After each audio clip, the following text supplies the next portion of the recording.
Well, it was probably 44 years ago. We've known each other for a long time. Wow. Yeah, we've known each other since grade 9.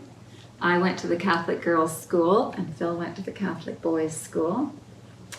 He was a basketball player. I would go to all his games.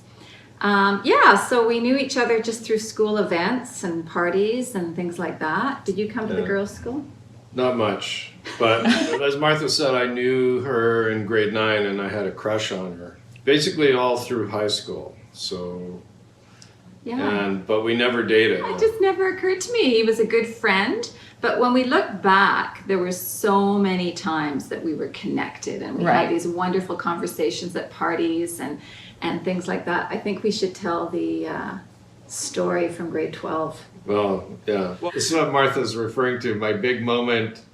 We were at a party right around grad time, and The grade 12s from the girls' school and the grade 12s from the boys' school were at this party. And Phil is always, well, usually the last one to leave a party. Right? yeah, so I was still there, and the last dance of the night was Stairway to Heaven. Of course. Of course. Of course it was. It had And to be. so I happened to, Martha was available, I asked her to dance, and we're dancing away. And this was one of my life's most embarrassing moments. I was chewing gum, and she had shoulder-length hair at the time. Oh my or quite God. long hair, and somehow one of her hairs got into my mouth unknowingly and got caught in my ball of gum, and then it started bringing in friends. Oh my God. And the next thing you know, I'm dancing away with this girl that I have a crush on, and I realize, my God, my Gum is tongue is mingling with her hair, and there's like no way out of this. So No turning back. eventually I just had to fess up. And I remember, I felt embarrassed. I don't know why, but he said, your hair is in my mouth.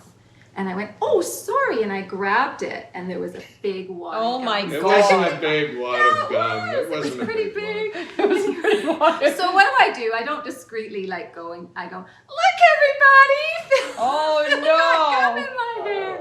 Oh, poor guy.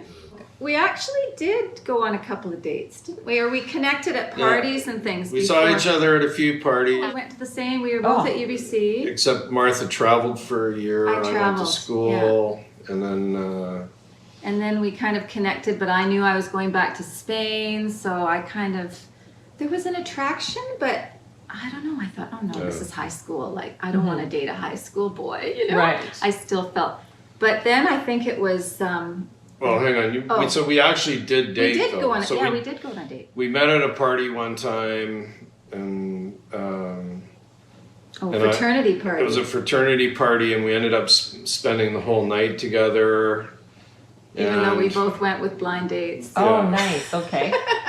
we went to this party with blind dates, and then after that party, we actually went on a couple dates. Yeah. But then I was going away at Christmas time, and we both felt kind of like it was too high schooly, so we just let it go. About a year after that, I guess we were both. You know, we just happened to be both available, and you started skipping your class to have I started. a spare with me. I had a math class in the arts building, Right.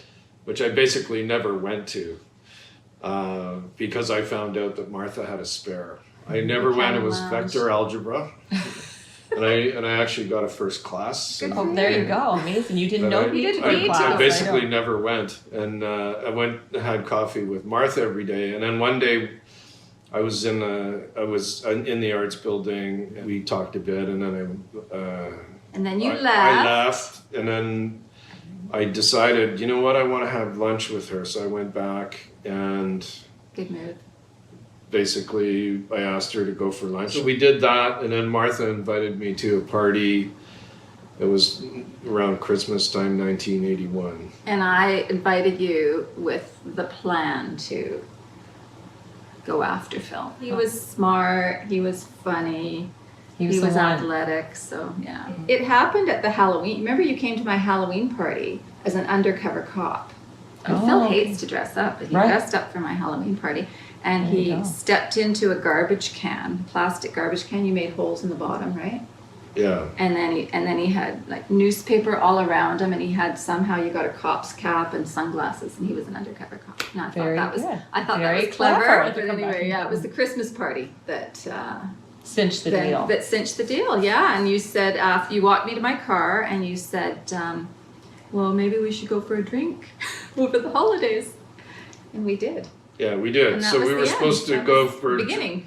Yeah, we were supposed to go for a drink and a movie, and the movie never happened because we were just connecting. Right. You know, we were just This is sitting like- and talking, and it was great. And so that was it. That was the beginning. The marriage came 5.5 years later. Yeah. I think 5.5 years yeah, later. but It's like- I knew.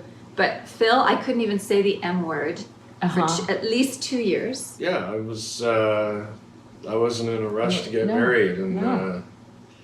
so He's that very created patient. some tension. I wouldn't commit to like ever marrying anybody, but I used to tell Martha, but if I were to get married, Yeah. you'd be the prime candidate. Your mother claims that it's because she sat down and talked to you and said, you better get- make a move. But now 4 years, okay, so how long had we been dating? 4 years. And I was still living at home, but getting ready to move out. And so I thought, okay, this Christmas, and we had talked a little bit about marriage. Like, I could actually say the word at least, Right. And that Christmas, you could tell this story. Yeah, Martha was, I was expecting pretty a sure ring. I was going to propose at Christmas time. So I'm in the first year. 4 years, you can't Yeah, blame you me. can't. We Yeah, were well no, connected. you cannot. Yeah, you cannot blame me. But I'm a practical guy, right? I've got still like another year and a half of Right. my MBA program to go. Martha's getting ready to move out and so on. So I had bought her a really nice set of pots and pans. She was convinced that it was like Big, a huge big, gift under huge the box with like 8 bricks in it and a ring. Right. So. And he kept saying, I'm warning you, it's practical, I'm warning you. I'm like, okay. So she was sure this was part of the surprise, right? Right. But no, she opened the present and it was pots and pans, and she began to cry. This is And having. I was still living at home. I didn't quite We're need having the pots and tree pans in her home with my parents. with her parents and some siblings Aw. and stuff. So the next Christmas, so we've been dating Nice. for 5 years. Got a break, and we go to Tofino, And and you proposed. yeah. But anyway, it was cute because I think we were just sitting on the couch. Yeah, I in don't that think it was a little big. A-frame. And you asked me, and then he said, but I didn't get you a ring because I can't really afford a good ring. So, but I don't mind getting you a ring, but it won't be a really nice ring. And I said, nah. Yeah, let's just wait. Like Let's that's yeah. And so that's one of the reasons why when people get engaged, I never ask. Let's see. I the never ring, asked, the let's see ring. the ring, because I don't have a ring. But it hasn't changed anything, No, it like it doesn't just matter. doesn't matter. Mm-mm. It just doesn't matter. But anyway, Yeah, and then, we ended up getting married with gold bands. and then of course he moved to Toronto in May, right? Before Yeah, we got married. So then we moved right away after. Right. I think we have always given each other our space, would you say? In Yeah. a way. yeah. We've let each other pursue passions Mhm. and Yeah, well, I think in a way what you're trying to say is one of the things. I think it really helps us that we're so different, Mm-hmm. as a couple, because we have different interests. We also have different ways of being, like Martha's super organized and super conservative, and I'm like completely I wouldn't say I'm I wouldn't say I'm disorganized, but I'm the risk taker. Right. I'm the Yeah. mathematician. She's the mother. But what I would Sounds say very is that different. we both have, like you say, we're different, but I see a lot of similarities too. And we both have the same values. We both Yeah. have very strong work ethic. Like we're both productive. Wouldn't you say Yeah. that? We're both hardworking. Right. So we can't sort of say, oh, I'm working Yeah. harder than you. No, we're both, Right. and we've hoped that we've been good role models for our kids in that area too. Right. Yeah. Yeah. But like really, we never, as far as raising our children, it was a total team. Like we were on the same wavelength as how we wanted to be as parents and how we wanted our kids to turn out. One of our things that we've always done, and I think my mom always encouraged this too, is we went through all the kids, because we had 3 children in 3 1/4 years. Like we had them very close together, and our middle one, David, was sick as a baby, like asthma and all sorts of things. And I was home full time during those years, which was really nice. I'm forever grateful that I was able to stay home for 10 years. But we always took time for each other. Right. And we always went away. We would get babysitters. We didn't have family around us, but we would find babysitters, and we would, go for an overnight, even just a downtown hotel. We got babysitters so we could do our errands. Right. We just realized that paying the little girl down the street was worth it. Yeah.